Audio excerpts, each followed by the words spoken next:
Hello, everyone. I'm Molly Ashley from the alumni team, the alumni manager. I'd like to welcome you officially to the 2021 annual alumni lecture. This year's theme is To Shop or Not to Shop, a case for conscious fashion. I'm really pleased to welcome our panel of 6 alumni. They all work in different strands in sustainable fashion, covering from consultancy, local empowerment, buy one, give one, and the whole train. I'd also like to introduce you to Lucy Turner, who's our chair tonight. She's had 8 years experience in the fashion industry as a director of her own knitwear design agency and was the former course leader in the Brookes Foundation Diploma in Art and Design, and also the fashion textile tutor. She now heads up the head of quality assurance at Brookes. I'd like to welcome her and hand over to Lucy. Thanks, Molly. Thank you for the introduction. Yes, I'm the head of quality assurance in the faculty of TDE and until recently a lecturer in fashion. And we began embedding sustainability into our fashion teaching a few years ago now. So this subject is really relevant to us here at the university. And I'm honoured to be asked to be chair of the event this evening. So this evening we'll be working through some relevant themes to do with conscious fashion to give you a flavour of what's happening in the industry at the moment and to hopefully help you broaden your knowledge about how to shop responsibly. We'll talk to our panellists for about 40 minutes and then we'll go to the questions at the end. So if you've got a question for any of our panellists, please do pop it into the chat, into the function that you have on your screen so we can hear from the audience. So let's get things kicked off with some introductions from our panellists. Laurenti and Y.O.U, I'm going to come to you first. So if you'd like to introduce yourselves. Hi, I'm Laurenti, Arnault, founder of W Vox magazine and Wardrobe of Tomorrow. And I'm Amiri, the co-founder of Wardrobe of Tomorrow. Great, thank you. And Sarah. Hi, thank you, Lucy. Yes, my name is Sarah Jordan. I am founder and CEO of Y.O.U underwear. We are an ethical fashion business that makes sustainably sourced organic cotton underwear, and we give back. So we have a donation model where we give 2 pairs for every pair we sell. Great, thank you. And Andy. Yep, my name's Andy Showell-Rogers. I co-founded Visible Clothing after the Rana Plaza tragedy. And I now work with the Common Objective team. Common Objective is a bit like the LinkedIn of sustainable fashion, with also lots of content and 35,000 members. Great, thank you. And Alberto. Hi, I'm Alberto Saccavini. I'm a consultant for sustainable fashion. I'm actually working as a consultant in the last 10 years, all along the supply chain. So dealing with raw materials and consumers as well. So very all over the way. Brilliant, thank you so much. Okay, so our first discussion is around the language of sustainability. And Andy, if I could come to you first, from your own experience and knowledge, how would you define conscious fashion? And what do you think are the key principles we should all be considering when we shop responsibly? Good question. There's lots of different words used, sustainable, ethical, eco.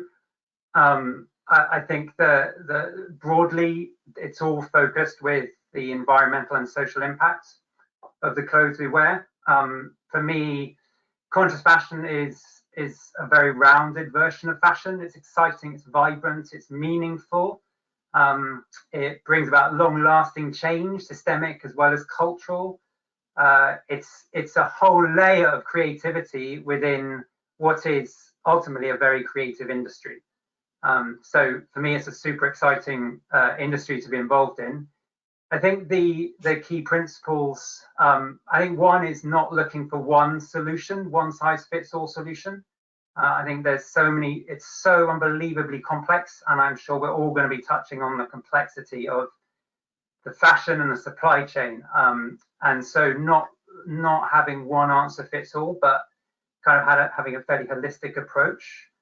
So some within the industry will look at fabrics, new fabrics. Some will be concerned about everyone working the supply chains, or it's also important how we treat the clothes that we already have in our wardrobes, about the circular economy.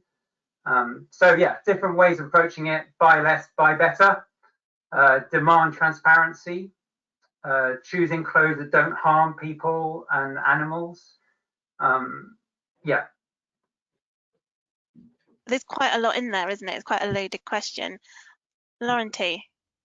Hi there. I love the term conscious fashion for a particular reason. So we have so many words that try to convey the meaning of sustainable fashion, and all these words fall under the general umbrella of sustainability or sustainable fashion, or a more sustainable industry. But I like, ethical fashion that relates to manufacturing and working conditions, vegan fashion that relates to animal welfare, and so on. But what I like about conscious fashion is that it puts accent on the makers of the fashion and on the consumers of fashion. So it puts accent on the key, and we'll find out later why I mean the key elements. The material, beyond semantics, the material can't be conscious. It's about the individuals creating fashion and the individuals consuming fashion. So that's why I love very much the use of conscious fashion. Yeah, that's a great point. Thank you. And I guess, for many people, they'd love to be able to have a wardrobe full of clothes that are ethically sourced, organic, etc. But quite often there's barriers in terms of cost. So, Andy, do you think conscious fashion is, does it have to be expensive? Yes and no. my own journey into this industry was after Rana Plaza. I was really struck in 2013 when that happened, that tragedy happened, of how my own wardrobe's full of clothes made in sweatshops, because I hadn't been conscious about my buying decisions. I hadn't been buying clothes in line with my values.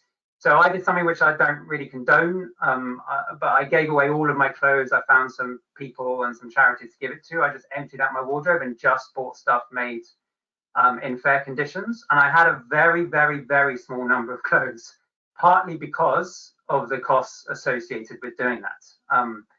And my underwear suddenly cost more than I would have spent on a jumper, as an example. But I think sometimes to live by our values actually does cost us, and we have to accept that. We have to count that cost. An example, just an everyday example: if we're given too much change at checkout, we'd be financially better off if we didn't give it back. Yeah, but the right thing to do is give it back. So financially it might cost, but also it might cost in terms of time, because to do the research, people often ask me which high street shop should I walk into and buy stuff from. Actually, it takes time to research and figure out who are the brands, who are the people, who are the leaders in the space who are really, really, really making a difference. So there's different takes on conscious fashion, but if we're buying from sustainable brands, then that will sometimes cost more. But I think we also can be conscious about how we treat the clothes that we already own. Again, I don't condone, I don't promote giving away all our clothes. I personally decide to do that, go all in, but even by how much we wash, how frequently we wash the clothes, or how long it goes on for. There is some research I read that an extra 9 months reduces environmental impact by 20 to 30%. If the life of a garment is extended by 9 months. So yeah, I'm not sure if that answers your question, but I think the one other aspect of fashion is it's so complicated, because it's partly the supply chains are complicated, but actually also for us as consumers, it's complicated because it's so much part of our identity. And we also love a bargain. So if we're brutally honest, we see something we like. I do this. I think I don't know many people who don't. We see something that fits with the identity we want to communicate, and we see it's for what we consider to be a bargain price, and we're like, boom, that's what I'm going to go with. But most people, not everyone, I'm not, you know, this is not the case for everyone, but most people could honestly say that they could put food on, most people certainly in the UK, not everyone, again, not everyone, but they could honestly say that even if, you know, that they could still have put food on the table if they had paid full price for that item. So I think, coming back to the word conscious, I think it's about being conscious. It's about being true to ourselves. It will be different for all of us, totally. But recognizing that actually living by our values does cost financially and possibly also time. And who do you think, oh, sorry, Sarah, did you want to say something? Sorry, yeah, just to echo a lot of that, I think it is, I mean, we are very fortunate to be in a position where we kind of collectively, mass generalization, but collectively can afford a lot of this. But I think it does come back to our values in the first instance, and changing the sort of disposable nature of fashion as well, because we buy pieces, we only wear them once, we put the picture on Instagram, we send it back, never wear it again. And it's that whole thing about, you know, quality, pieces that last longer, pieces that you can buy once and wear multiple times. When it costs, if your t-shirt costs less than your coffee, that's wrong. And how do we sort of change our patterns and model of consumption more broadly? And it is it's a bigger conversation, but I think all of the things that Andy said around, you know, our values and the most sustainable stuff is what you've already got in your wardrobe, but we still have to change the way that we're pressured into feeling like we need new stuff all the time. Yeah. And at least because you can't consume and be sustainable, so how do you lessen that impact essentially and change our values? Yeah, it's about changing our mindset, I guess, isn't it? Rue?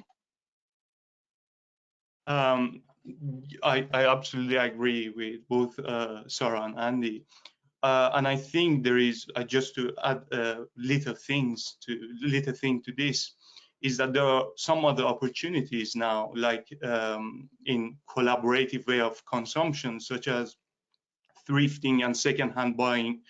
And these ways are actually helping consumers to choose a more sustainable way of consuming without spending that much money. And I think these are much better alternatives to fast fashion. But I think, if I may, because yeah. we are in the same chat, if I may, to answer your question, should sustainable fashion be more expensive? Well, we have to understand, what are we compare sustainable fashion to? Is it luxury? Is it fast fashion? Well, definitely has to be more expensive than fast fashion, and for simple reasons. Manufacturing wise, you do not have the capacities of a fast fashion conglomerate that churns fashion automatically. You know, yeah. Sustainable fashion, genuine sustainable fashion is created by an artisan in small batches from sustainable materials. It has to be more expensive in that respect. So that brings us on nicely to the next sort of category, Alberto. So thinking about garment production. So what's your response to what Laurenti said? Smooth link. I can just agree, of course, with what Laurenti said. I want to just add one thing on his consideration of why there should be a price difference.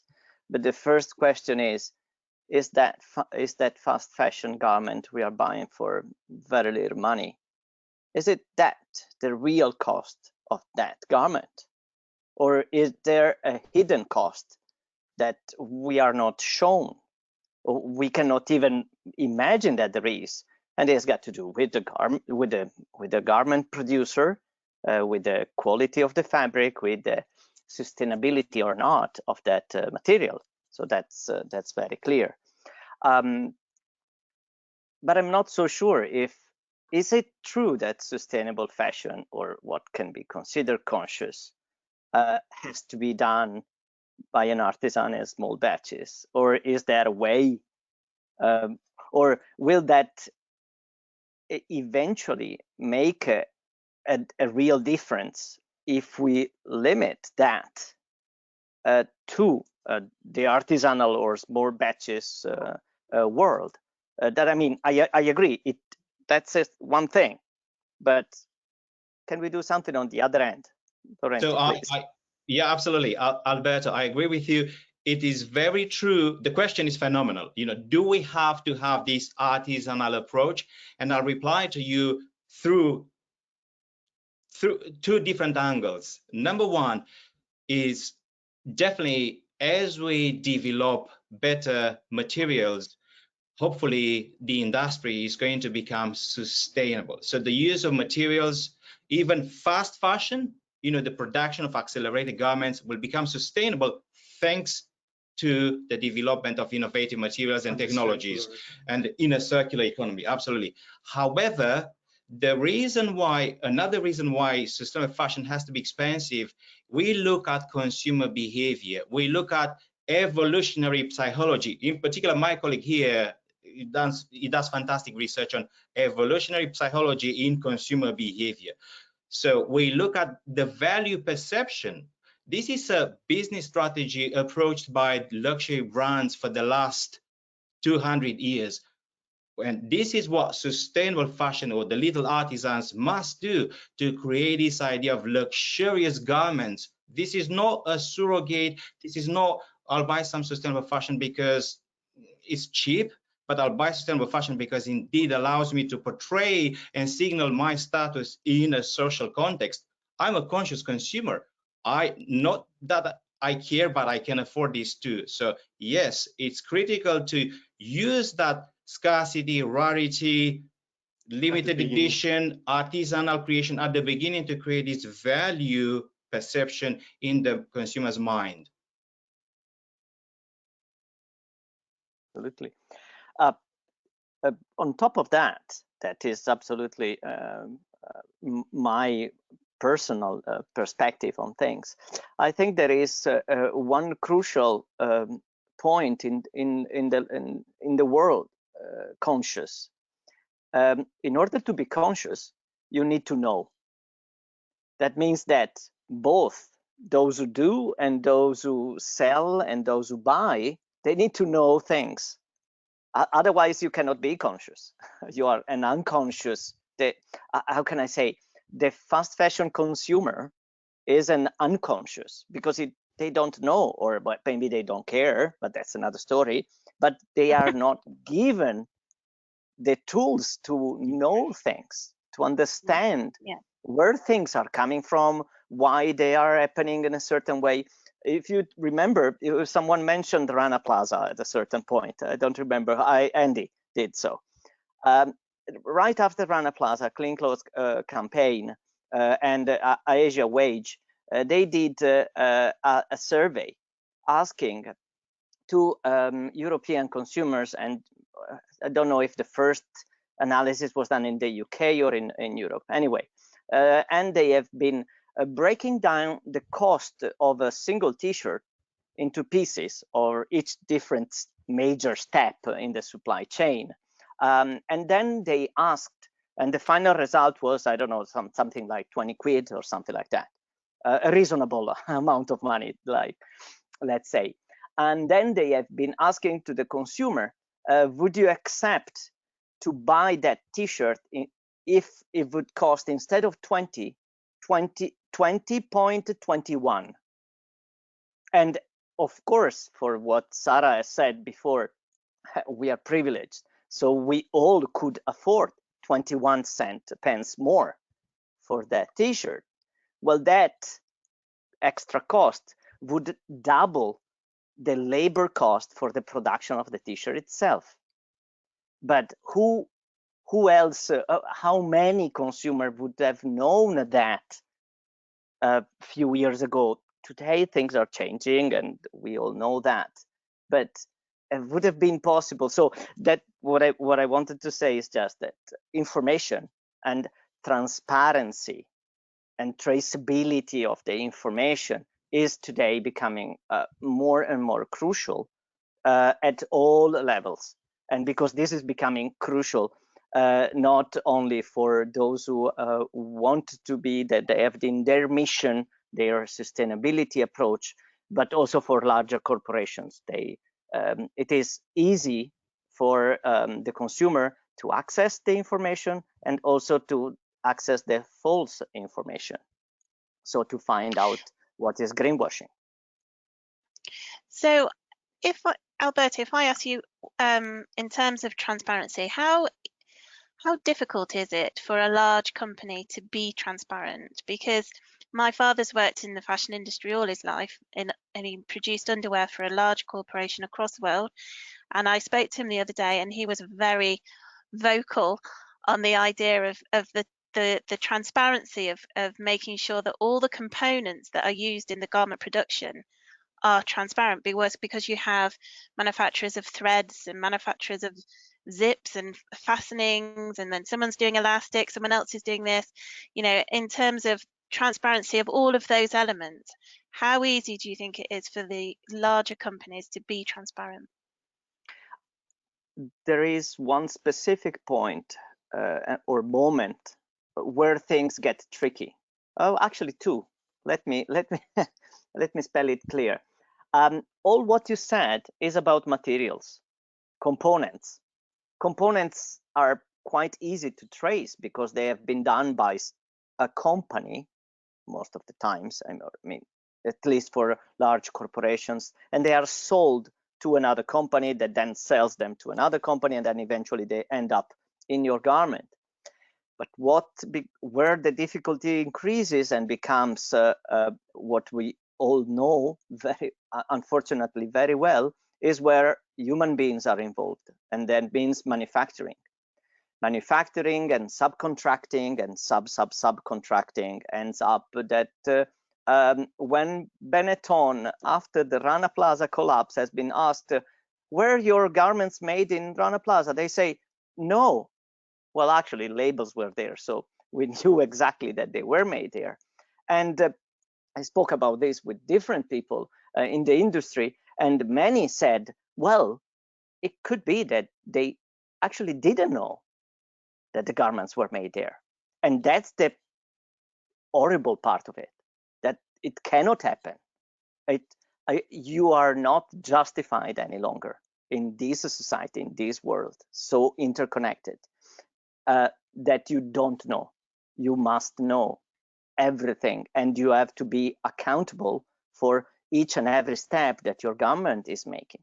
And this leads me to the second point where things are becoming a bit complicated. Is when your garment is disposed. What is happening with our the garments that we disposed of? What is happening with those garments that we think are ending up into the recycling system? Is there a recycling system for garments? Well, I cannot say about the UK. It's quite a few years I'm away from there. But at the European level, at the European Union, they are struggling to try to put in place a system that will define how things will move from one author to the other. And then I'm Italian, and when you talk about rubbish and you talk about rubbish in Italy, there is one difficult point in there, and there is organized crime that gets into the game right after the rubbish bin, especially if the rubbish bin is the one that collects clothes for charities, unfortunately. So, okay, so difficult, not easy. Not easy. So who would you say is, you know, if we think about the marketplace at the moment, who do you think is doing a good job in being transparent as much as they possibly can do?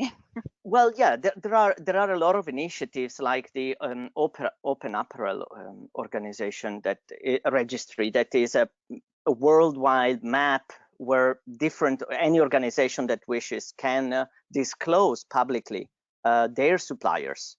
Of course, not everyone will show exactly which is the way that their garment will make. Otherwise, there are individual actions done by the brand itself. The smaller the dimension of the company it is and of the business it is, well, of course, the easier it is if you want to do so. because of course you can always hide things in the middle. There is no blockchain that will save you from not hiding things around. But there are a lot of examples. There are examples that they are, so this is so important, that is reaching the material part of it. And there are a lot of examples of organizations, startups, and the small, huge projects that are working on forensic science to trace cotton, or they are working on modified DNA within the fiber itself to be able to trace the fiber till the end consumer. But this is let's say that we are in a starting phase, to me, as far as my understanding is. Where there are projects, there are a lot of push in that direction. Yeah. Andy? I'll just add to that about the Open Apparel Registry. What's really interesting with them is, you know, an argument would have been used in the past that brands could not communicate with their suppliers are, because it's competitive advantage, isn't it? To know, like, you're giving it away. But actually, some big hitters are communicating that, and it's the smaller players who are maybe not doing the same. So I think that's a fascinating example. And with Andy, with your common objective, and you described it as the LinkedIn, does that mean that consumers can also have a look at the common objective, or is it for industry? No, I mean anyone can look at it. There's 35 or 40,000 members, most of whom work in the industry, and they represent a whole load of different businesses, both brands and suppliers. But there's a number, because there's quite a lot of content on it, some really good stuff. So a lot of people sign up to read that, and then also to see what brands are on it as well. Okay. So Sarah, if we think about consumers, you know, if you describe to us your business model and who you target and how you reach your consumers, that would be really interesting. Thank you. Yes. So I suppose our broad business approach is to try and be kind of what I call it just a good business. So a sustainable business. We've talked about the kind of definition of that, and it is complicated. But it's about, for me, it's kind of both ends of the supply, essentially, or both ends of our business model. So we've got the organic cotton, sourcing sustainably, some of the environmental benefits of that, and some of the sort of social element as well, in terms of working conditions, living wages. And then on the customer side, we've got a giving back approach where we donate 2 pairs of underwear for every pair we sell. So we have a buy one, give two model that supports a charity called Smalls for All, which is the original kind of inspiration behind the business. So I went to Uganda 4 years ago and saw the impact of not having underwear. So it's something that we obviously take for granted and a real necessity, but actually the impact if you don't have it in terms of health, hygiene, but access to education is phenomenal. And I basically came back from that wanting to kind of do something about it. So that's what drove the original business inspiration. And then a bit like our conversation tonight, once you unpick it and you look at, you know, how you manufacture underwear and some of the issues with conventional cotton and the fashion industry more broadly, I didn't want to help and empower on one end and exploit on the other. So it's kind of gone backwards in joining those dots, I suppose, retrospectively, to say we want to have both of those elements and embedding the kind of sustainability and ethics right the way through. That is complicated, because once you unpick it, you've got your printing, your packaging, your energy use, your banking, everything you do has an impact. And we really wanted to show that business generally can be a force for good, and that we don't want to go out and destroy the planet. Actually, we want to have a positive, at least a not negative impact. So that's kind of fundamentally how we operate.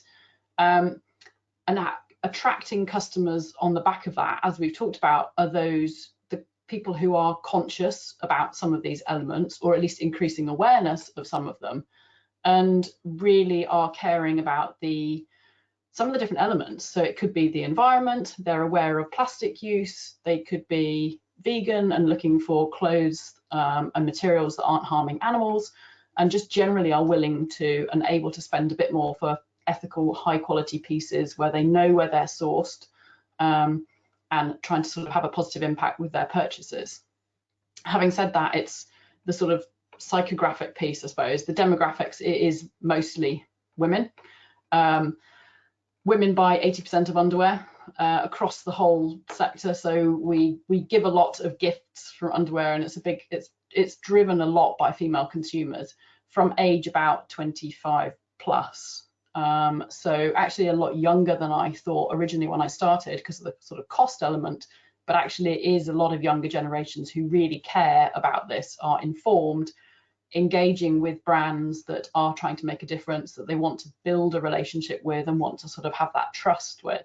So we've seen that really driving it. And I suppose particularly in the last year, that's increased as well, not just because obviously problems like Rana Plaza, and we had more recently the issues with Boohoo and others in the UK. We know that there are more and more problems in this area. And one sort of side impact of us all being locked down and slowing down more broadly is that people are thinking a little bit more about what matters to them, about the impacts that we're having on the planet and more broadly, and people are changing their consumption behavior essentially. So they're searching a lot more for items, terms related to sustainability, sustainable fashion, buying locally, supporting small businesses, and so it's those consumers really that we're targeting, as well as people that are just style conscious, want stylish, comfortable underwear, especially when we're all locked in. We want comfy underwear. And so it's that balance really between being a fashion business and being somebody that's trying to kind of make a difference with that as well. Yeah. And I think we've all got more time on our hands to browse the internet on our phones whilst we're in lockdown as well. So yeah, now's the time to get on social media.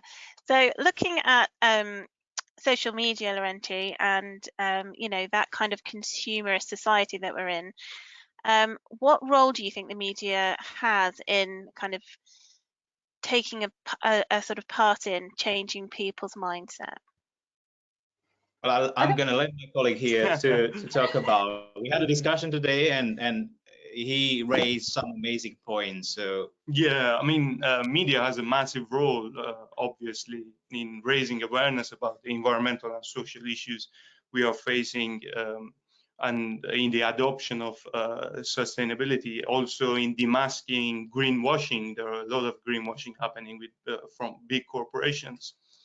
But there was something missing, and there is actually something missing, is to promote the innovative solution. There are many innovative solutions out there and sustainable alternatives, and I think we are not paying enough attention. And this is why actually we've been running a media platform to promote these innovative startups. And I think if I may complete, Rain. So we've been running WD Vox magazine. It's a magazine that covers the intersection of fashion with technology, aiming to provide the readers with innovative materials, alternative solutions, and so on.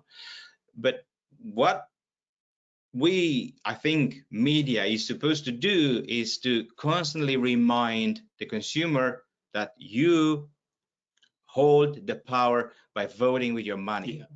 So we presented with these alternatives, we presented with these brands and these companies, but ultimately it is your choice. You choose. We can't rely that much on using your logic. You are constantly bombarded with emotional messages, with Christmas shopping and special offers.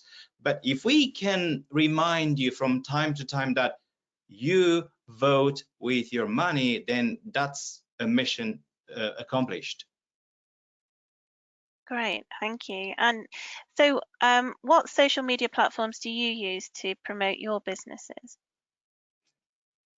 I mean, it very much depends on the segment that you target. So I'm not going to speak on Sarah's behalf, but I assume that she wouldn't promote underwear on TikTok. So you have to be very careful. Social media, like it or not, has ages. If you remember when Facebook was launched, I think that take that the music group, they were young. Now Facebook somehow has aged, and the consumer that resides on Facebook is not the same one that you'll find on TikTok. So when you promote your brand, you have to be very careful on the social media that you use. It is, at the end of the day, social media, these are just communication channels where you convey your message to the segment that you desire to target. And these segments are, some of them, the younger generations. You'll find them on TikTok, Snapchat. You'll find business and executives on LinkedIn and Twitter. Well, Twitter is a different kind of animal now. I don't want to go there, but and then if you have a fashion brand, you want to go most likely on Instagram and Pinterest, because it's the visual aspect. And what do you think of the sort of innovative mobile platforms that are coming through? What do you think of them, as like Depop and Vinted and things like that? Do you think they're going to make a bit of an impact on sustainable? I have a serious problem with them. So do you? Good. Tell us. Let me roll up my sleeves. Okay.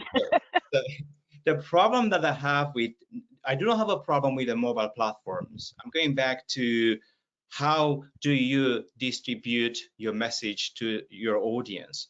And a mobile platform, it's a cleverly designed interface that communicates with the younger generation. You're not going to see the younger generation purchasing newspapers or the printed glossy Vogue magazine. No, they are on smartphones, not even on laptops, on smartphones. So you have to create your platform, you have to deploy your platform on an interface that they use. Depop as a business model is fantastic. We take vintage creations made by reputable designers and worn by celebrities, and we give them to the masses, to the young generation. Then straight away you have the fans of the celebrity jumping on the platform to purchase a garment worn by a celebrity.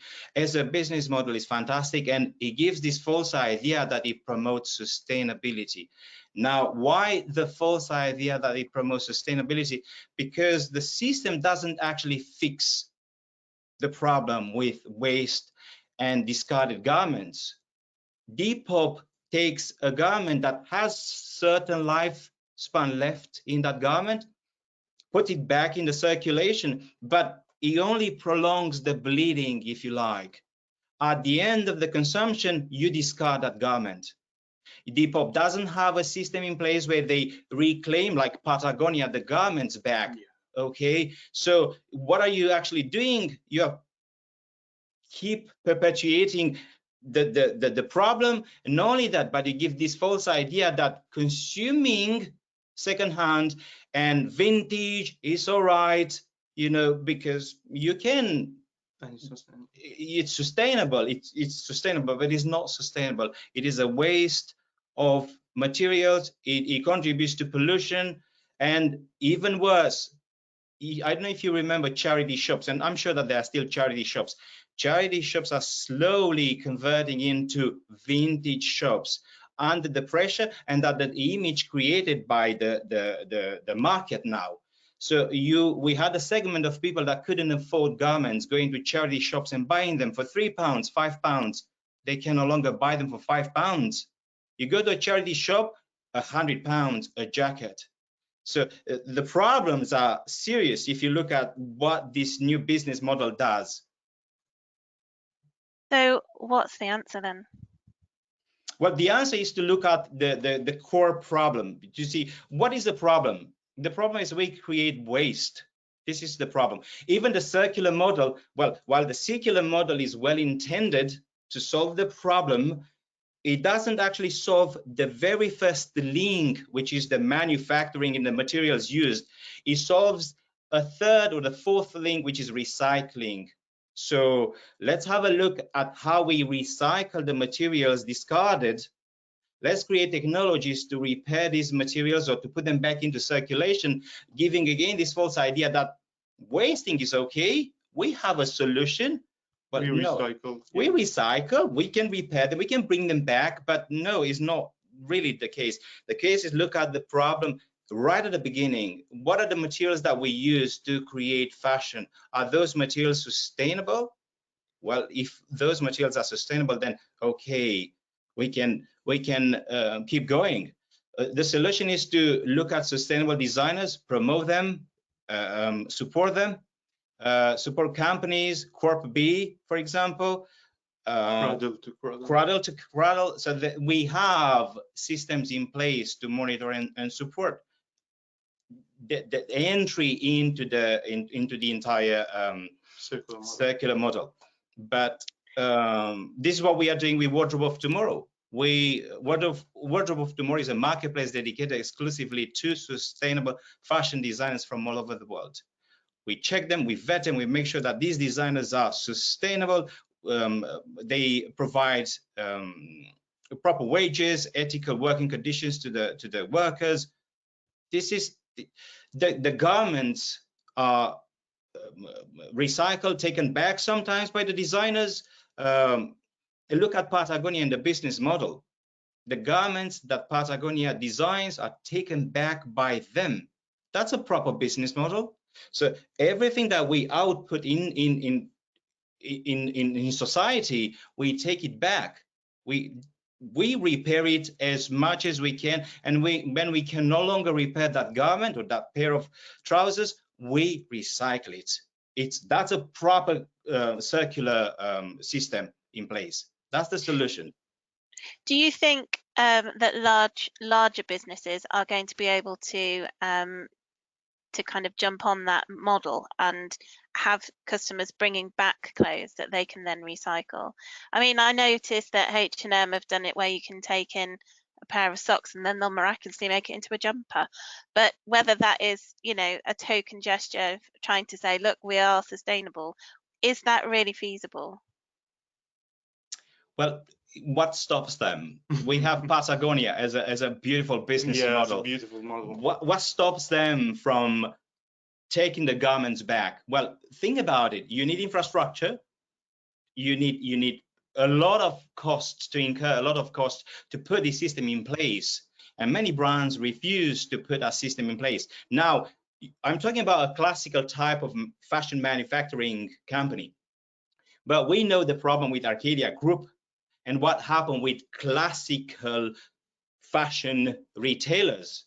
Now we have Boohoo, which we know that is really not that ethical, purchasing the digital assets of Arcadia Group. They do not buy a single physical asset. They do not care about the workers of Arcadia Group. They buy the digital assets. Why? Because that means value, means backlinks, means traffic to the business, and so on. Where I'm going with this, the business model of Boohoo will never have a circular system in place. I do not care if I'm, a Boohoo. I buy the garments from India or Bangladesh. I send them all over the world, and my business is over. I do not care about recycling. I do not care about circular economy or going back. I might do some greenwashing, like H&M here and there. I take your socks back. It looks good from a business model, but that's not really what we should do or what they should do. Yes, Alberto. I'm sorry, I didn't catch that. No, I was just, Alberto was coming in there. I don't know. Alberto. Your sound is off, Alberto. Yeah, that's why we can't hear you. Sorry. I continue to agree with you, Laurenti, but I don't need to repeat that. But I have to say that there is a lot happening on the corporate level from these big brands. There is a lot of investments in this direction. And the reason for this comes from three different directions. From the consumer, and we are all a clear example of that and what we are saying tonight. The second one is from a near future legal issue that it's we can collect it in the words of the extended producer responsibility legislatory system that is probably going to happen in all over Europe. I don't know about the UK, but it's already in place in France. That means that this extended producer responsibility gives the responsibility back to the producer, that means the brand that sells on the market the garment, to be responsible economically, of course, also of the discharge and so of the recycling of the garment. This is one of the reasons why, and of course the media pressure on the brands, that really a lot of money is put into research for solving what you, Laurenti, said before, that the issue of the material. So trying to eventually, because we are not there yet, at least not on an industrial level, to find those sustainable, really circular materials that can populate for a bit longer, at least, than what they are doing now, our fashion. There are really a lot of projects. I am directly involved in a project that works in the direction that is starting from the concept of circular economy in the Mediterranean countries. It is a UNIDO project, a United Nations Industrial Development Organization, and it works directly with the manufacturers and trying to understand on one hand what they can do with their waste. And let's not forget that the fashion industry, from an engineering point of view, is a disaster because it's got an efficiency that goes around 85%.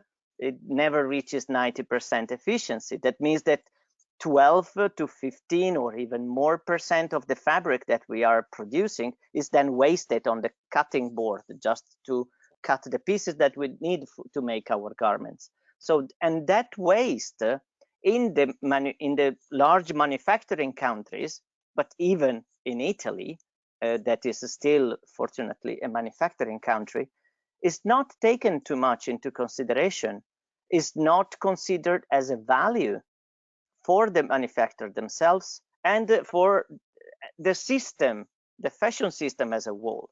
So it's very interesting to work with these companies in these producing countries to try to find a solution to their cutting waste.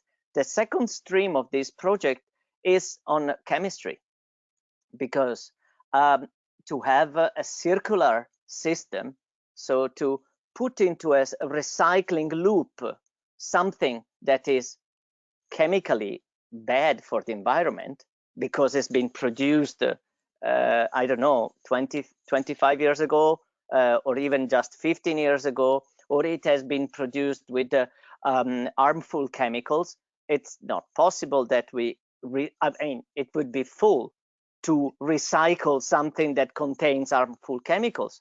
That means that we need to try to make safe garments from and fabrics from the very beginning, so we can cycle them when eventually we will have the technologies to do that. So that's a couple of the things that are happening around nowadays. Yeah, that's really interesting. I quite like the idea of, well, what you said about the chemicals and how something that was produced 10 years ago, perhaps if we did recycle it, it would be more harmful because of the chemicals not being safe. So I think we've kind of had a really rich discussion there, and we've got some questions from our audience, and I'm just going to read them out. I've not had a chance to properly consume it, so I'm going to read it, and then one of you can raise your hand and answer. Okay. How can designers and we as consumers help to make sustainable fashion more affordable and therefore more accessible to a larger market?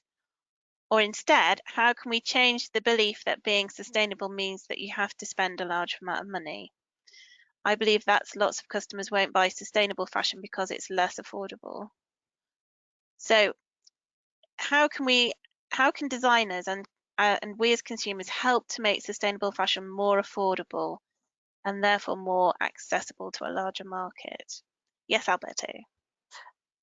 I do not actually have an answer, a direct answer to this, but I'm thinking that someone else will jump in.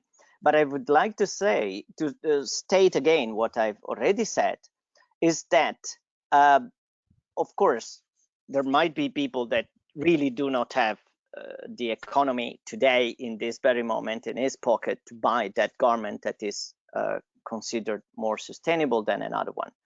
But the real cost of these garments, and or actually even worse, the real cost of those garments that our parents bought 15, 20 years ago, we are already paying that extra cost that was hidden in that garment. Climate change, it is real, and it is also because of those garments. Let's not forget that. So is it really more expensive? Yes, today, yes, but tomorrow, I don't know. Yeah, that's interesting. Laurenti. I have this firm belief that if you want to turn this industry into a more sustainable one, you have to look at the consumer. You have to create, first and foremost, demand. And if you create demand, and if the consumers demand sustainable fashion, you as a designer or you as a manufacturer, you have no alternative.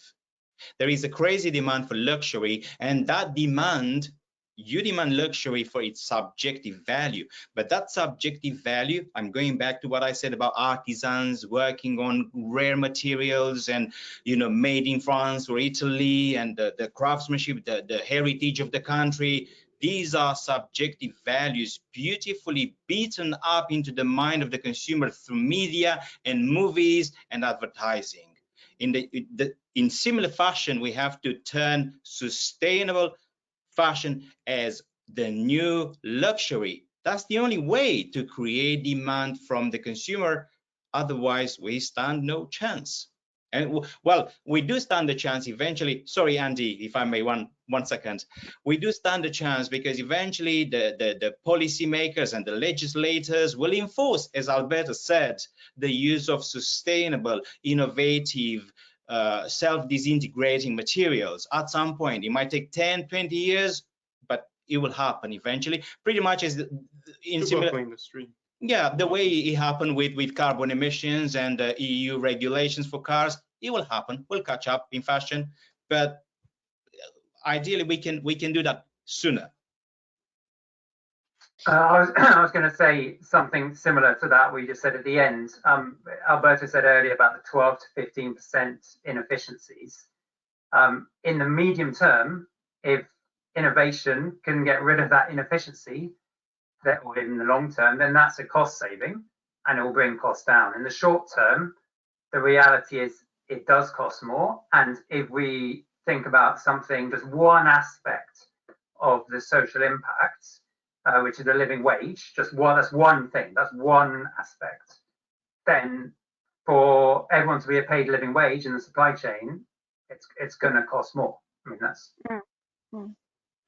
I'm quite interested, Laurenti, in what you said about films and advertising. So thinking about that, do they have a responsibility, the sort of film industry and the sort of celebrity side of media, do they have a responsibility in terms of bringing it to making people more aware, talking about it a lot more, showing what they're wearing as being a sustainable garment, maybe having some kind of sponsorship or something? I don't know. It's just, when you said films, and I immediately started thinking of my daughter watching endless amounts of Netflix during lockdown, you know, in terms of it just becoming a kind of natural thing that we talk about in TV and films, etc. What do you think? In the grand scale of the universe, we the human species, we just came down from the trees. We are very fresh on this planet, and our understanding about humanity and sustainability and media and consumption and how it impacts us and our behavior, how technology and smartphone impact us, is very raw. We know very little. And I don't know how many of you remember 20 years ago, the Marlboro Man, the alpha male smoking from the hose. That was amazing. It was promoted everywhere. Smoking in the office was fantastic. It would make you a man. The women would chase you, and it's quite healthy, actually. We had doctors smoking. That has changed. Our understanding now is that that was very wrong on so many levels. Who knows what's going to happen in the next 5 years? We see Gucci now embarking on sustainable campaigns, emotionally infused communication messages to shift consumers towards purchasing sustainable products. So yes, definitely. I guess that first and foremost, it is the responsibility of a parent to make sure that the child is not exposed to certain type of materials. And then it is or hopefully it's going to be the responsibility of the manufacturers, the promoters, and so on. Speaking of that, I had another interesting discussion with Reen today. And as we work in media, we look at how the data feeding algorithms are extracting your consumption habits. I'll give an example now. Netflix. You go on Netflix, the machine learning from there, the algorithm automatically identifies what type of movies you like. And then a week later, if you are into action movies, it'll present you with 95% accuracy movies that you might like. It will never present you with love stories, because you won't like that. So it has learned your behavior. Now, the same ML, machine learning, we have on YouTube, on internet, on Google. Distribution channels. The news that you consume will be further accelerated and deployed to you, shaping your persona. So it is, you know, we can talk about meat and vegans here. If you subconsciously, you are driven into one of these sides. We can talk about political spectrums. You can be left or right. You'll be dragged, and you'll reinforce that opinion again and again and again. To get out of that loop is going to be very complicated. It takes a conscious effort to say, I want to listen to the opinion of someone that likes Trump. I hate Trump, not personally, but assuming that I hate Trump, you'll take, absolutely, hypothetically speaking, it will take a conscious effort to jump on the other side and listen to what I have to say. The same applies to fashion, sustainable fashion. If I'm into waste doesn't really matter, I am bombarded with that type of information, and the other way around. Yeah, so you've got to make that conscious move across all areas of your life. Okay. Yes. So if we look at some more questions, how can we know as consumers what fabrics are recyclable? So we're constantly told on a packet of you know, something that's using plastic, whether it can be recycled or not. How can we do that with fabric? Go for it, Alberto. There is a simple answer to the most complicated issue in fashion today. But the simple answer for the consumer today is to look for 100% one fabric, one fiber. That means 100% cotton. It is far more recyclable than a 50% cotton, 50% polyester. We can admit a couple of 2-3% of elastic, so elastomer like spandex or lycra into our cotton, just to make an example. But let's say that if we shop for a winter jumper, well, it's not easy, but try to look for 100% wool. That will be much easier to recycle today. In the near future, maybe also mixtures of fibers will be recyclable, but today they are considered at the recycling stage of a very low value, and in a lot of recycling streams, they are even considered of zero value.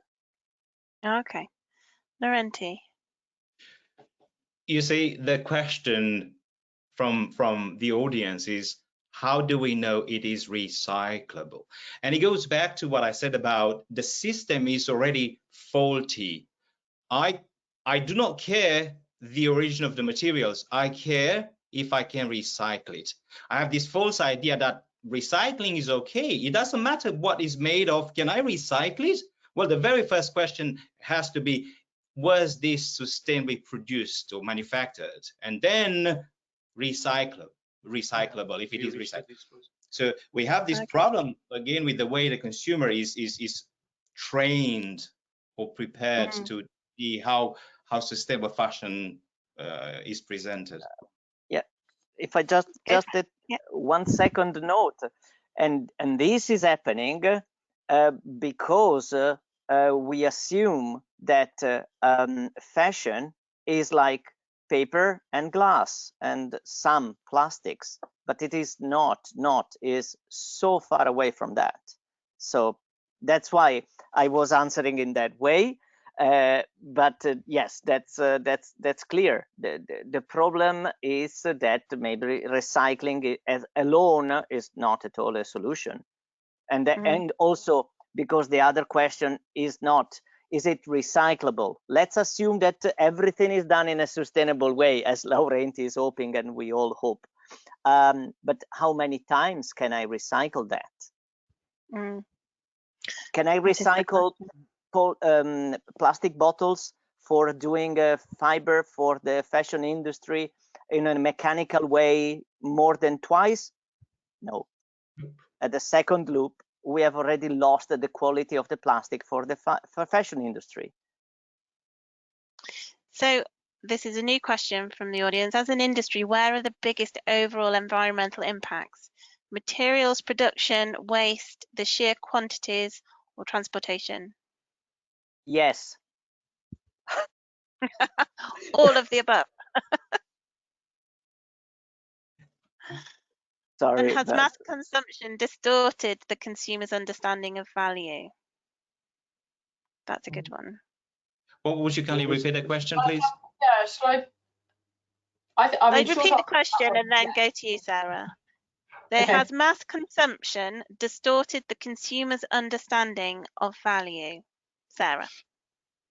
Yes, essentially. So it goes back a bit to what I said in terms of our value that we place on clothes and other stuff. Basically, we've always, the same with clothing and fashion being kind of our identity, but so has stuff that we collect, and the perceived value that brings in terms of our happiness. The more money we have, the more we spend, the more we buy stuff, the more we clutter up everything, the more we waste, etc.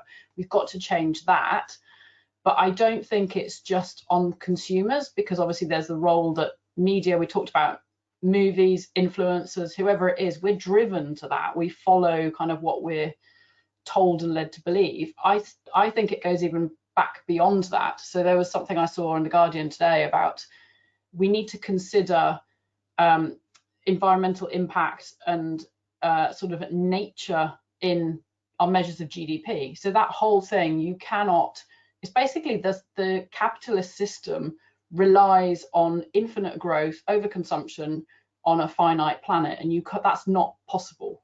So all of the things that we're talking about are sort of symptoms of that, whether it is recycling, all of this, it's just scratching the surface. Until we change that, and we've talked, there's some countries that measure like gross domestic happiness in terms of having a social piece, but there's no there's no consideration of kind of environmental impact on the economy, basically, and how we consume. And it's not possible to have both of those working. So we've seen it in the last year. We've seen exactly what happens when we overconsume and kind of destroy the planet.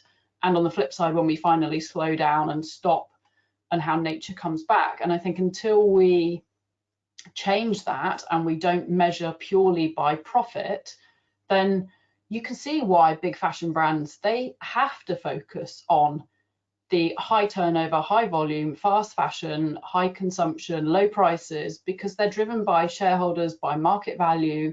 And even if they wanted to, they kind of can't. And that's not, getting them off the hook, because they absolutely should be.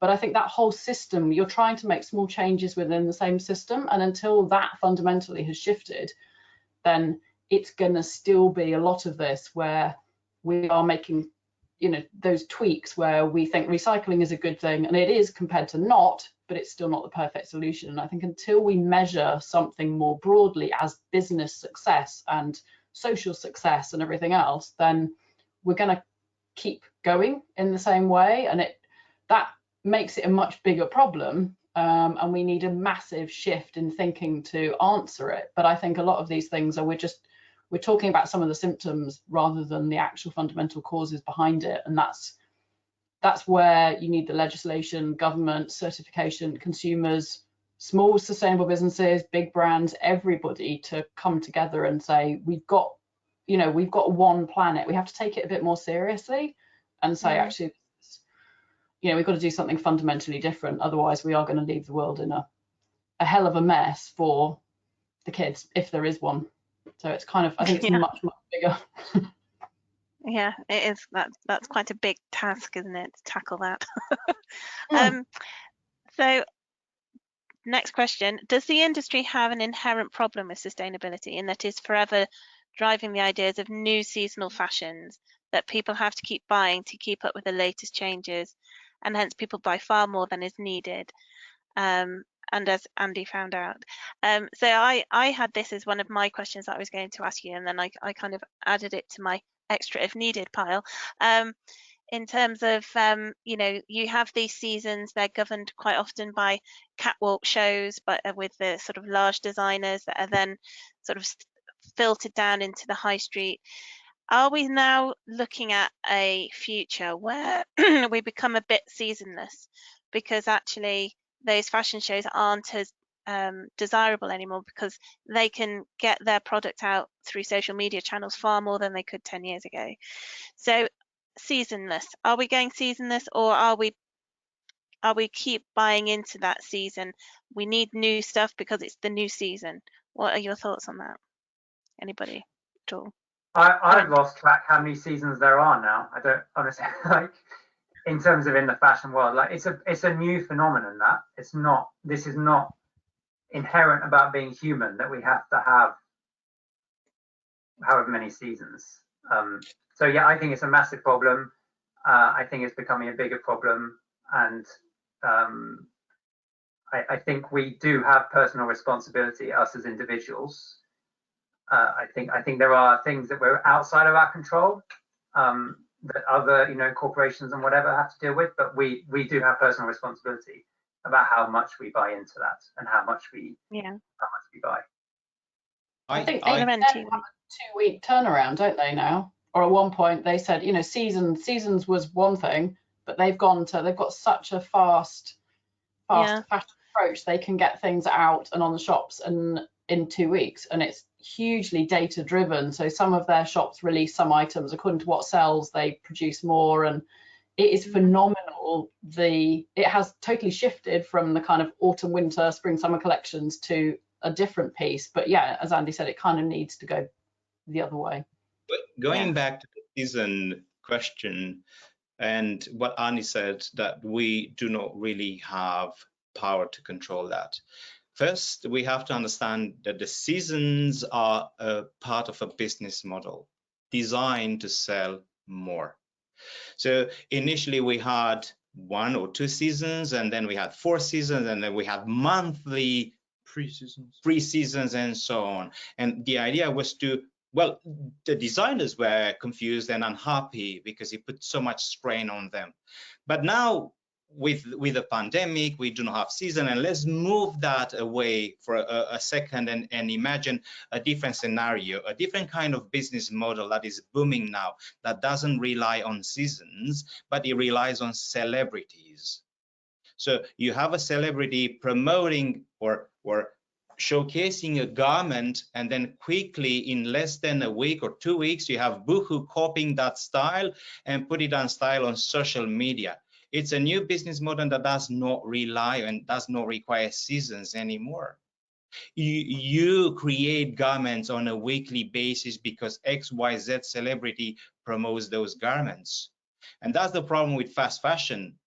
They use Instagram, they target a global scale. You no longer have the catwalks of the past, where a handful of people had access, and then those designs were propagated through printed magazines to, you know, the fortunate ones. Now you have instant manufacturing, shipping and consumption. 2 weeks later, a new celebrity.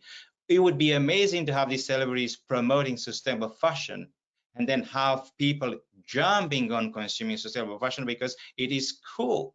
I see Kanye West wearing sustainable sneakers, and I see Beyonce promoting the sustainable jacket. That would probably be the solution. Sorry, I was muted. I think we're coming to the end of our questions. I didn't get to ask every question that was given to me, so apologies in the audience if we didn't ask your question, but we are running over time now. So there's just one more question to everybody. How can we slow down fast fashion? Anyone? Anyone? Well, I'll take it again if nobody wants to take it. 2 seconds, who wants to take the question? Nobody? I'll take it. Okay. Alberto, go for it, please, because please go ahead. Go ahead. So I think that slowing consumption is not possible. It's embedded in our fabric, in our DNA. As human beings, we have evolved to consume and accumulate goods to showcase our social status and so on. Consumption will always be here. You consume goods. Imagine for a second that suddenly we stop manufacturing of cars and food and fashion just because we want to achieve a more sustainable level. But that would lead to famine and wars and less resources for hospitals and so on. So you can't stop. The social and the economic systems are built on manufacturing and consumption. So how can we stop fast fashion? Back to your question. Well, embark celebrities on promoting fast fashion as the new luxury, rather than to promote sustainable fashion as the new luxury. That's one way. The masses will follow. Then get Boohoo to produce sustainable fashion. Make sure that the materials are sustainably procured. That's the only way to eradicate slow fashion or reduce slow fashion. Fast fashion, sorry, Yeah. to reduce fast fashion. Yeah. That's my opinion. I don't know. Alberto maybe has a different approach. Andy, yeah. I think there's an element of, if we're just, again, taking one aspect, one thing that we can do is buying from brands like Sarah's Y.O.U underwear. If we buy from brands like that, we're spending more, generally, most of us, spending more per item than we would otherwise. So just by half of what you would otherwise buy, I don't know, I don't really want to go how many pairs of underwear we all have, but by half of that. And that's, I mean, that's slowing down fast fashion, isn't it? We're buying less. Those employees at the factory still employed because Sarah pays the factory owner properly for her products. And I mean, that's one thing we can do. And that requires a conscious choice. I consciously choose X brand over that brand, but then why don't you consciously choose an IKEA bag over a Gucci bag? Because it's more durable. That's going to last for 150 years. An IKEA bag is cheaper, but well, you do not do that because it does not let you signal your status in a social context. So you see, it goes back to your perception as a consumer and how you've been brainwashed that this fast fashion created or worn by celebrities is what you want to be, what you want to become, how you want to look. Absolutely. Yeah. Okay. Hello, Molly. Hello. Have you come to tell us it's time to call it quits now? I mean, it's been I found it so interesting. It's such a wonderful evening and such interesting conversations that have been bouncing back and forwards between all the panelists and Lucy. It's been great. I'm really coming back to say, well, our time's up really. We could go on for longer really, have dinner and come back. But yeah, no, it's been great. And I'm just really want to say a big thank you to everybody, the panelists, for giving your time and supporting the alumni lecture. Hopefully we'll find other opportunities to engage in the future as well. It's giving everybody a really interesting food for thought really about sustainable conscious fashion. And also to Lucy, who's been the host with the mostess. You know, really thank you for giving your time and for directing and you know, with all your putting your knowledge forward and making it really an interesting discussion tonight. We couldn't have done without you. Thank you. So the next steps are just really the people who are watching, or the alums and supporters who are watching. You'll receive an email telling you, giving you the content and the recording from this, and also the follow-on events that we're planning on sort of leadership and the alumni webinars that we're planning in March and late Feb. So have a look at those as well. So final, thank you very much to all and have a lovely evening, and we look forward to seeing you in the next events in the future. And thank you again for the panel. It's been lovely. Brilliant. Very, very. Thank you, Molly, and thank you, panel. Thank you. Bye. Thank you. Bye, guys. Bye-bye. Bye. Bye.